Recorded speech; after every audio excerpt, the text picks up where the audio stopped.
सर्वेभ्यो नमः।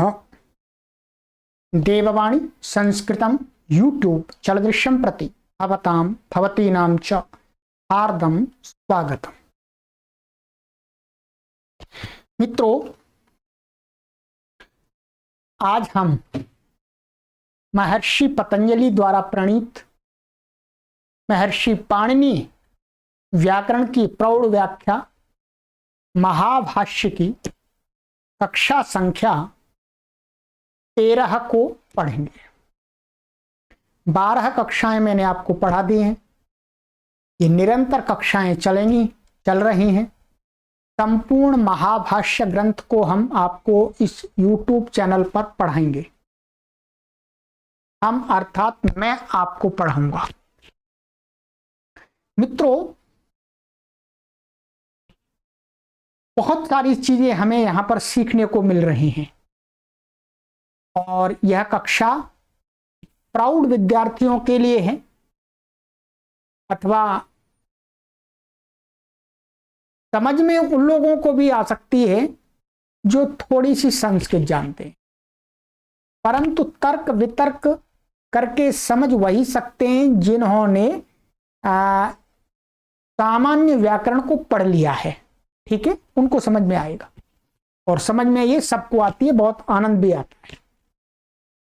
चलिएगा मित्रों, अब हम चल रहे हैं आगे। आज 13वीं कक्षा को पढ़ेंगे।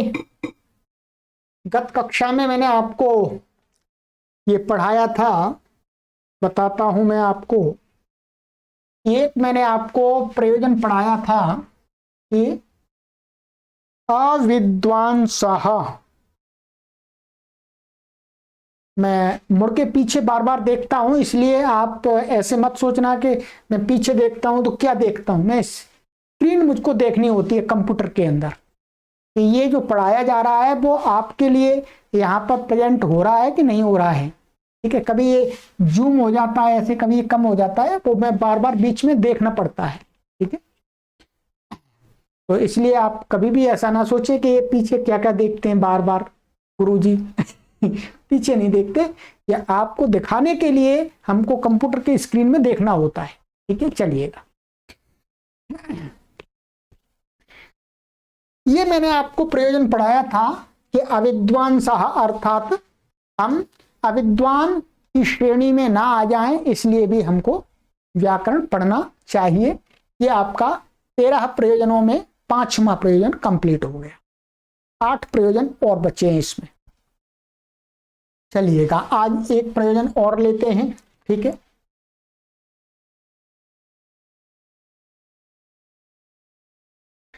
आज ले रहे हैं 6ठा प्रयोजन। 6ठा व्याकरण पढ़ने का इसमें 13 प्रयोजनों में से 6ठा प्रयोजन है विभक्तिम कुर्वन्ति। ठीक है,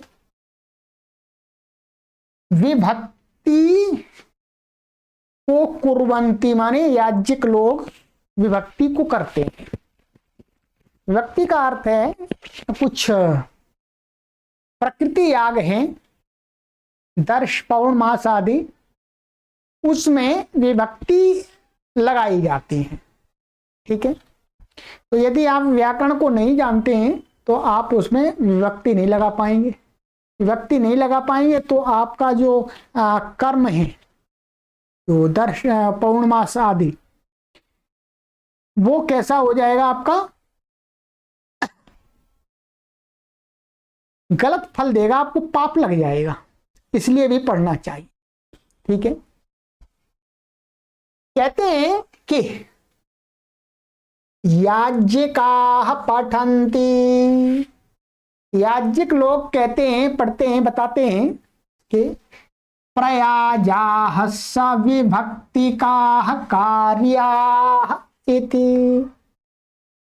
माने प्रयाज हैं। हम अभी आपको इस पर विस्तार चर्चा बताएंगे कि प्रयाज और अनुयाज के मंत्र होते हैं। प्रयाज के 5 होते हैं, अनुयाज के 3 होते हैं। ठीक है, और वो कहां पर प्रयोग किए जाते हैं, तो ये कह रहे हैं कि याज्ञिकाः पठन्ति। याज्ञिक लोग बताते हैं कि भाई याग में, यज्ञ में प्रयाजाः, जो प्रयाज मंत्र हैं 5, उनको सविभक्ति का कार्याः इति माने उनको विभक्ति वाला बना करके प्रयोग करना चाहिए।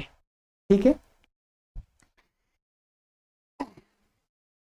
न चांतरेण व्याकरणम प्रयाजाः सविभक्तिकाः शक्याः कर्तुम। और कहते हैं कि यदि आप व्याकरण को नहीं जानते तो बिना व्याकरण के अंतर, बिना व्याकरण के और बिना व्याकरण के प्रयाज जो मंत्र हैं 5 आपके, उनको सविभक्ति का आप करने में समर्थ नहीं हो सकते। समर्थ तभी हो सकते हैं जब आप व्याकरण जानते हैं। विभक्तिम कुर्वन्ति, ये प्रयोजन हो गया। अभी तो कुछ नहीं समझ में आया होगा, आइएगा यहां पर हम थोड़ा सा युधिष्ठिर मीमांसक जी महाराज जी का थोड़ा सा सहयोग लेंगे तो बात कुछ समझ में आ जाएगी। बस प्रयोजन तो आपको समझ में आ गया। ठीक है। व्याकरण तो पढ़ना ही चाहिए आखिर। विवरण यहां पर आराम से समझने का प्रयास करते हैं। प्रयाज उन यज्ञांग भूत आहुतियों का नाम है जो प्रधान याग से पूर्व दी जाती है। ठीक है। माने प्रयाज उनको बोलते हैं, उन यज्ञ के लिए यज्ञ का ही अंग, माने यज्ञ के वो यज्ञ के ही प्रकरण में ऐसी आहुतियों का नाम है। माने उन आहुतियों का अर्थ है जिन मंत्रों से आहुति दी जाती वो मंत्र। तो वो मंत्र कौन से? जो प्रधान याग होते हैं। प्रधान और अप्रधान 2 प्रकार के होते हैं। ये सारी बातें आपको कब समझ में आएंगी? जब आप मीमांसा दर्शन पढ़ते हैं तब, पूर्व मीमांसा, उसमें ये सारी विधियां बताई गई। या मोटा मोटा भाव समझना है। तो जो प्रधान याग से पूर्व मान प्रधान याग करना है तो पहले हमको प्रयाज मंत्रों से क्या देनी, आहुतियां दी जाती हैं। इसी प्रकार अनुयाज, जैसे प्रयाज मंत्र हैं वैसे अनुयाज हैं। तो अनुयाज मंत्र हैं, उन आहुतियों का नाम भी क्या है? प्रयाज। ये भी अनुयाज है जो प्रधान याग के अंत में दी जाती हैं। माने प्रयाज मंत्रों से तो पूर्व में दी जाती है और अनुयाज मंत्रों से बाद में दी जाती है। माने अनुयाज आहुति बाद की है और प्रयाज आहुति पूर्व की है प्रधान याग में। ठीक है। यहां पर इन्होंने दिया भी है अष्टाध्यायी प्रयाजानुयाजौ यज्ञांगे, ये 7-3 62 में महर्षि पाणिनि ने भी इसका संकेत दिया है कि प्रयाज और अनुयाज जो होते हैं वो यज्ञ के अंग ही होते हैं। ठीक है। ऐसा यहाँ संकेत मिलता है पाणिनि के सूत्र में भी। देखिएगा यहां लिख रहे हैं प्रकृति याग दर्श पौर्णमास में 5 प्रयाज होते हैं। जो प्रकृति याग होता है दर्श पौर्णमास, ठीक है, उस याग में 5 प्रयाज बताए गए हैं। माने 5 प्रयाज मंत्रों से आहुतियां देने का विधान है पूर्व में उस प्रधान याग से। प्रधान माने ये है और 3 अनुयाज हैं उसमें। ठीक है। कहते हैं विकृति यागों में संख्या न्यूनाधिक होती है। ये प्रधान प्रकृति याग माने प्रधान याग की बात कर रहे हैं। दर्श पौर्णमास का विकृति याग होता है, उसमें तो प्रयाजों की और अनुयाजों की संख्या कम ज्यादा हो सकती है। परंतु जो प्रकृति याग प्रधान याग दर्श पौर्णमास है उसमें तो 5 प्रयाज जिनका पूर्व में आहुति दी जाती है इनसे, और 3 अनुयाज इसके अंत में दी जाती है। ठीक है। यहां भाष्यकार ने प्रयाजों को ही सविभक्ति करने का उल्लेख किया है। माने यहाँ महर्षि पतंजलि जी ने तो इसमें प्रयाजों को इस सविभक्ति का निर्देश माने जानना चाहिए। प्रयोग याज्य का पठन्ति, तो क्या ये उपलक्षण मात्र है? उपलक्षण माने प्रयाज कहने से प्रयाज के साथ, क्योंकि जिस याग में प्रयाज का प्रयोग किया जाता प्रयाज आहुतियों का, उस याग में अनुयाज का भी किया जाता है। माने यदि प्रयाज है तो अनुयाज है, प्रयाज नहीं है तो अनुयाज नहीं है। तो इसका मतलब प्रयाज कहने से अनुयाज भी आ जाता है अपने आप। क्या आ जाता है? अनुयाज मंत्र भी आ जाते हैं, अनुयाज आहुति वाले मंत्र। इसे अनुयाजों का भी सविभक्ति करने का उपलक्षण जानना चाहिए। अर्थात अनुयाज हैं जो 3 जो प्रधान याग के अंत में हैं उनको भी सविभक्ति करना जानना चाहिए, ये कह रहे हैं। ठीक है, अब ये विभक्ति क्या है? विभक्ति नाम है। यहां देखिए ये मंत्र इन्होंने लिखे हैं यहां पर कि प्रकृति माने पौर्णमास याग में 5 प्रयाजों के निम्न मंत्र ये हैं। ठीक है, ये यजामहे समिधः समिधो अग्न आज्यस्य व्यंतो बहुषट, जोर से बोलते हैं, ये यजामहे तनूनपादग्न आज्यस्य वेतो बहुषट, ये यजामहे हिडो अन्न आज्यस्य व्यंतो बहुषट। ठीक है, ये प्लुत है, ये वाले प्लुत मैं बोल रहा हूं जिनके पीछे 3 लिखा है, ये प्लुत हैं, 3 मात्रक हैं। ठीक है, 3 मंत्र ये हो गए आपके। और देखिएगा, ये यजामहे बर्हिग्रग्न आज्यस्य वेतो बहुषट, ये यजामहे स्वाहाग्निं स्वाहा सोमं स्वाहाग्निं स्वाहा विष्णुं स्वाहाग्नि सोमौ स्वाहा आज्यपायुषाण अग्नाज्यस्य व्यंतो बहुषट। ठीक है, मैंने तो धीरे बोला है, जब वो यज्ञ करते हैं तो उसमें जो मंत्र पाठ करते हैं बहुत तेज से बोलते हैं, बहुषट ऐसे बोलते हैं, पूर्ता लगा देते हैं। ठीक है, तो ये तो 5 प्रयाज के मंत्र हैं जो दर्श पौर्णमास जो प्रकृति आ गए उसके पूर्व में आहुति जाती है, फिर चालू वो दर्श पौर्णमास आरंभ होता है। ठीक है,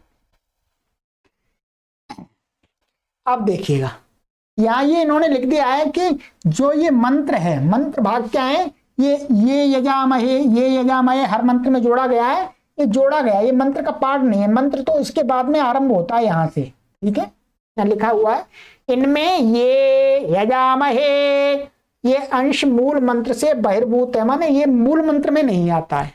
ठीक है, अब देखिएगा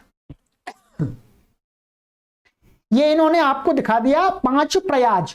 ठीक है, 5 प्रयाज, हमको प्रयाज का ही करना है मुख्य रूप से। ठीक है, तो इन्होंने अनुयाज का नहीं दिखाया है। ठीक है, अब देखिएगा अब 5 प्रयाजों को करना है तो अब विभक्ति करनी है, सब विभक्तिक बनाना है इनको।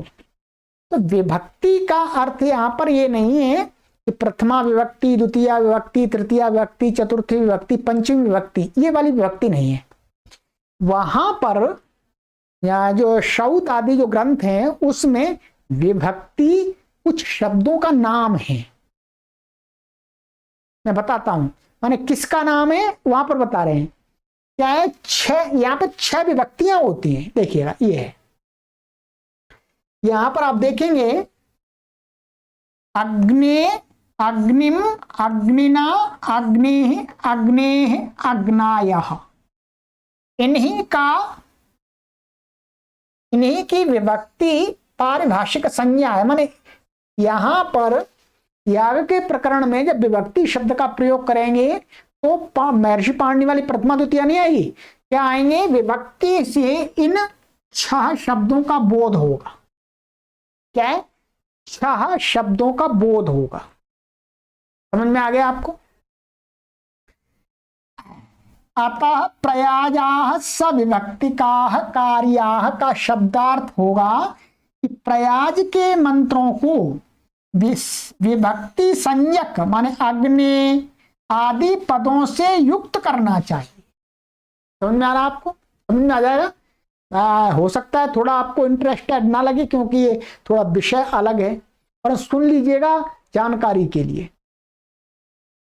इनमें ये शब्द हैं अग्नि, अग्निम, अग्निना, अग्नि, अग्ने, अग्नाई, अग्नायः। ठीक है, तो क्या है, जब वो प्रयाज के 5 मंत्र हैं बताए हैं उनको सविभक्ति किया जाता है। ठीक है, अर्थात इन शब्दों को उन मंत्रों में जोड़ा जाता है। क्या किया जाता है, जोड़ा जाता है। तो कहां जोड़ेंगे, यहां पर बताएं, यहां पर देखिएगा, अब ये क्या है, यहां पर ये थोड़ा सा आप और समझ लेंगे कि प्रयाज के 5 मंत्र और अनुयाज के 3 मंत्र होते हैं, ठीक है, मिलकर के 8 मंत्र हो जाते हैं, ठीक है जी, 8 मंत्र हो जाते हैं। और विभक्ति 6 है, अर्थात विभक्ति संज्ञा 6 शब्दों की है, अग्नि अग्निम आदि 6 शब्द हैं।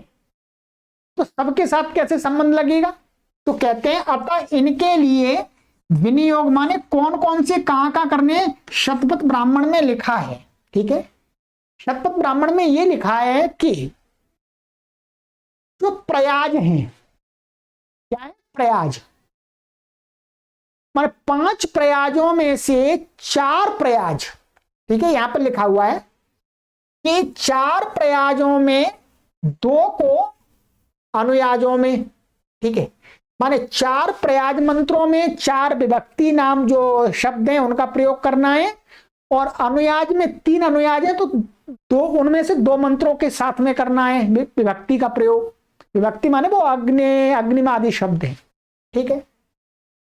अब क्या है, कैसे करेंगे देखिएगा, प्रयाज के जो आरंभ के 4 मंत्र हैं, प्रयाज के आरंभ के जो 4 मंत्र हैं, अभी बता रहा हूं मैं, जो बताए थे आपको, उसमें क्या करना है, 4 में क्रमशः पहले मंत्र में ये अग्नि, ये विभक्ति संज्ञक वाला है, दूसरे में अग्निम ये करना है, तीसरे में अग्निना करना है, चौथे में ये करना है, 5वें को छोड़ देना है, 5वें को सविभक्तिक नहीं करना है, ठीक है, उसको नहीं करना है, उसको ऐसे रहने देना है।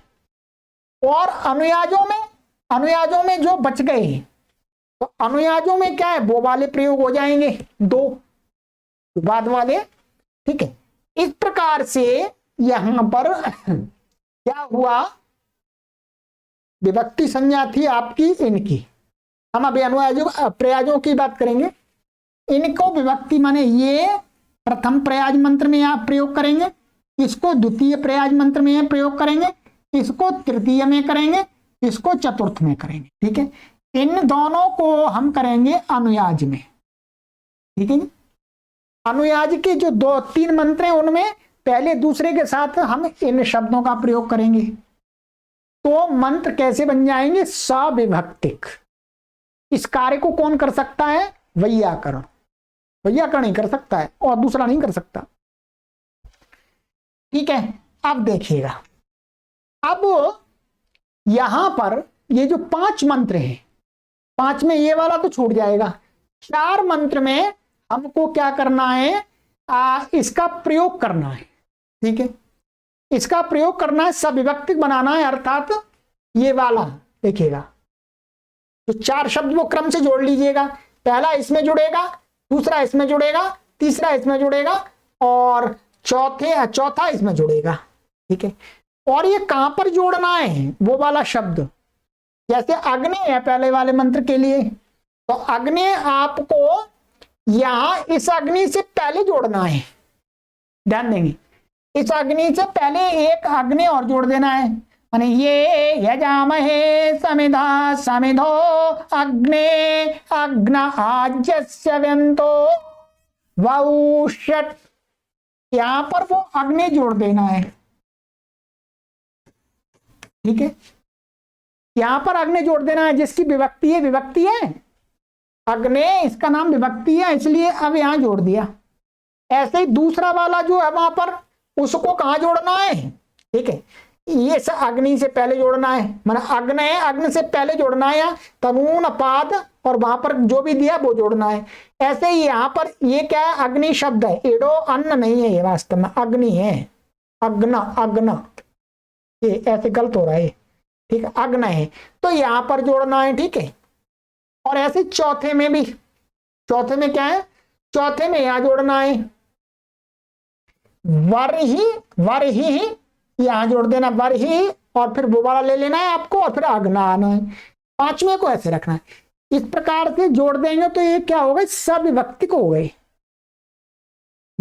आप कह रहे होंगे क्या समस्या है, समस्या नहीं है, ये कर्म कांड अर्थात ये वैदिक संस्कृति का एक भाग है, ठीक है, और ये प्राचीन उसको बताता है, वर्तमान में भी साउथ भारत में, दक्षिण भारत में तो अब भी होता है, ये नॉर्थ में नहीं होता है। ठीक है, तो ये हो गया। ठीक है, तो अब आपको ये इन्होंने समझा दिया कि पहले में ये, दूसरे में अग्निम, तीसरे में अग्निना, चौथे में अग्नि, फिर ये दो अनुयाजों में प्रयोग करना है, पहले अनुयाज में ये और ये वहां पर भी। ठीक है, बस इतना ही इसका अर्थ है कि यहां पर ये काम जोड़ने का काम है, वो कौन कर सकता है? जी, व्याकरण जानता है वही कर सकता है, दूसरा व्यक्ति नहीं कर सकता। ये बात आप भी समझ गए होंगे, मैंने आपको समझा दिया। क्यों? मैं तो व्याकरण जानता हूं, जो व्याकरण नहीं जानता वो कैसे समझाएगा? बताइएगा, समझाएगा कैसे? तो व्याकरण जानना आवश्यक है, आवश्यक है। तो मित्रों, ये आपको इन्होंने बता दिया कि हमें विभक्तिम कुर्वन्ति, अर्थात ये भी एक प्रयोजन है व्याकरण पढ़ने का। भाई व्याकरण पढ़ना चाहिए। इसका मतलब क्या हुआ मित्रों? इसका मतलब मैं यही कहना चाहता हूं कि समाज में लोग कर्मकांड के लिए उतर पड़ते हैं, सीधे सीधे कर्मकांड। हम भी हवन करेंगे, हम भी हवन करेंगे, हम भी यज्ञ करेंगे। ठीक है, करेंगे अतः करवाएंगे। इसके लिए इसलिए बोलते हैं कि थोड़ा दक्षिणा मिल जाएगी ठीक से, परंतु वो अपने ग्रंथ जो आचार्यों ने नियम बनाए हैं उन नियमों की पूरी अवहेलना कर देते हैं और चिल्लाते हैं कि हम वैदिक संस्कृति को बचा रहे हैं, वैदिक संस्कृति को बचा रहे हैं। ठीक है, हम यज्ञ की पद्धति को बचा रहे हैं। गलत बोलते हैं, गलत करते हैं। यदि आप यदि कर्मकांड करना ही चाहते हैं, जानना ही चाहते हैं, करवाना ही चाहते हैं, उसी लाइन को अपना रहे हैं, तो फिर आप शास्त्रों के नियमों को भी जानें। तो शास्त्रों को, नियम को तब जान पाएंगे जब आप व्याकरण पढ़ेंगे। तो मैं आपसे यही कहूंगा कि जो भी कर्मकांड करता है उसको व्याकरण अवश्य पढ़ना चाहिए, अन्यथा उसे कोई लाभ नहीं होगा। ठीक है, तो व्याकरण हमें अवश्य पढ़ना चाहिए। तो ये तो मित्रों आपको यहां पर हमने विभक्ति वाला माने याज का वदंती कि हमें विभक्ति करनी चाहिए। ठीक है, अब ये 6 प्रयोजन आपके हो गए। मैं एक एक कक्षा में आपको एक एक प्रयोजन बता रहा हूं। ठीक है, जिससे आप आराम से वीडियो को देख सकें। ठीक है, और ये आपके प्रयोजन अलग अलग आराम से समझ सकें, क्योंकि एक प्रयोजन 2-3 प्रयोजनों को एक साथ बताऊंगा वीडियो बहुत लंबी हो जाती है। तो आगे की कक्षा में मैं आपको पढ़ाऊंगा यो वा इमाम, ये प्रयोजन यहां बताया जाएगा। यो वा इमाम पदशः स्वरशोक्षरश्च वाचं विदधाति स आर्त्विजीनो भवति आर्त्विजीनाहस्यामेत्यध्येयं व्याकरणं यो वा इमाम। बहुत अच्छा प्रयोजन है। अगली कक्षा में मिलते हैं। ठीक है, चिंता मत कीजिएगा और पढ़ते रहिएगा निरंतर। ठीक है, चलिए आइए, आपको हर चीज का यहाँ पर दर्शन होगा इस ग्रंथ के अंदर। व्यावहारिक भी दर्शन होगा, वैदिक संस्कृति का भी दर्शन होगा, और संस्कृत व्याकरण के गहरे नियमों के भी दर्शन होंगे, सबके दर्शन होंगे आपको। ये ग्रंथ कैसा है? ये न भूतो न भविष्यति, ऐसा ग्रंथ ना तो संसार में हुआ और ना होगा। ये इसको ऐसी उपमा प्राप्त है, ये ध्यान रखिएगा। ये मैं नहीं कह रहा, विदेश के लोगों ने जब इस ग्रंथ को पढ़ा है, इस ग्रंथ को पढ़ा है, तो वो भी इस ग्रंथ को, अर्थात महर्षि पाणिनि के व्याकरण की गहराई को बताने के लिए महर्षि पतंजलि ने जो चिंतन किया है, उन्होंने भी महर्षि पतंजलि को प्रणाम किया है। कहते हैं इतने जानी आदमी, इतने जानी आदमी भारत देश के अंदर। ठीक है, तो आइएगा आप भी इसको पारायण कीजिएगा पूरे का। चलिए आगे की कक्षा में मिलते हैं। सर्वेभ्यो नमः।